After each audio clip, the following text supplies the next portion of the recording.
I Saw the TV Glow is A24's latest venture into surrealist horror, this time directed by Jane Schoenbrun, their sophomore film after We're All Going to the World's Fair, a highly unique and very original movie in its own right. And here, two teenagers bond over their love of a supernatural TV show, but it is mysteriously canceled, and we follow both of them through some very dark periods of their life that all seem to be connected to this TV show. A large portion of this movie takes place in 1996, and Jane Schoenbrun has actually filmed quite a bit of a television show they've called The Pink Opaque, a show these two teenagers are absolutely obsessed with, and we get to see quite a bit of this show. And if you don't know already, 90s television, especially young adult 90s television, is a major soft spot for me. Shows like Are You Afraid of the Dark?, Goosebumps, Erie, Indiana, The Secret World of Alex Mack, basically everything that was on Toonami and Nickelodeon like Hey Arnold or Rugrats, and the very overlooked So Weird. Those shows really meant something to me as a kid, and they were a major escape from me, and they taught me things about storytelling at a very young age.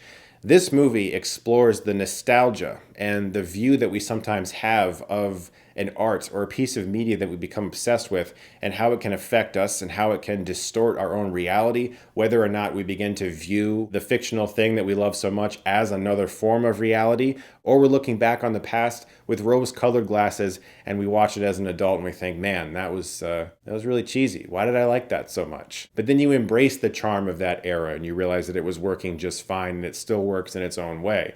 This movie explores so many other things as well, not just the way we can kind of lose ourselves into a form of media, but how we can feel trapped inside of our bodies, not understand who we are or who we're going to be or what we should be, and not necessarily understand the reality of the world around us or whether or not we're really living in the real world. And if the real world is just sort of our perception of how we view things through the tunnel vision of what a camera might show us in a TV show or a movie. This film beautifully captures that vibe of nostalgia, but also this sort of dreamlike view of the past that feels like you're in a trance. And I absolutely adored the way this film was shot and edited. There are massive pauses between dialogue when people are speaking to each other that sometimes can feel a little unrealistic. But this world and the way Schoenbrun built it supported those types of performances, from the score to the songs they licensed for the movie. It all works in its favor. But what I also love about it is that I saw it with a buddy of mine and we both liked the movie, but on the way home we both had wildly different interpretations of what it was about.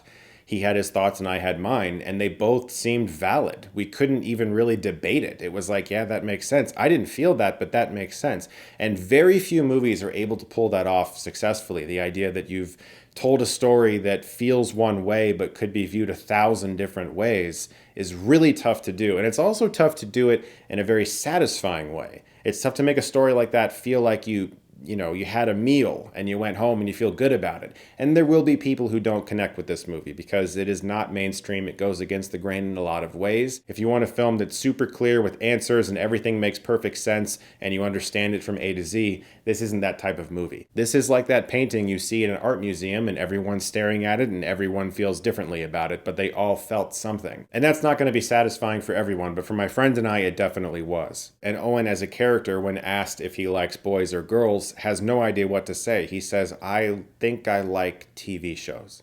So it's also about feeling unsure of yourself, your identity, what your place is in the world, and whether or not you accept that about yourself and live your best life, or retreat from the difficulties and struggles of that and maybe live your worst life as a result. And it's a very thought-provoking film that can be viewed in a very devastating angle if you choose to. We've seen so many attempts at movies to recapture a feeling of nostalgia or to remind us about an aesthetic that maybe we miss or that we haven't seen for a while.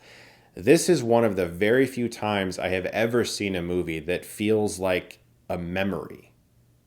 It feels like this movie is operating on a subconscious level in my brain. It's never happened to me before, but I found everything from the sound design to the score to the performances to, of course, the beautiful look of the movie to create that feeling. I don't know if people who weren't kids and young adults in the 90s will have that same experience because it is so rooted in the way I view that time. that I don't really know if everyone else will have that. But for me, it felt so personal, not just for Schoenbrun as a filmmaker, but for me, I really connected with this movie. I think you could view it in so many different ways, which is just a major breath of fresh air to see a film that is so open in that way and inviting for audiences to give their own interpretations. I think you guys should check this one out. I really think it's a special movie. Do see it in theaters while you can. Thank you guys so much as always for watching. And if you like this, you can click right here and get Stuckmanized.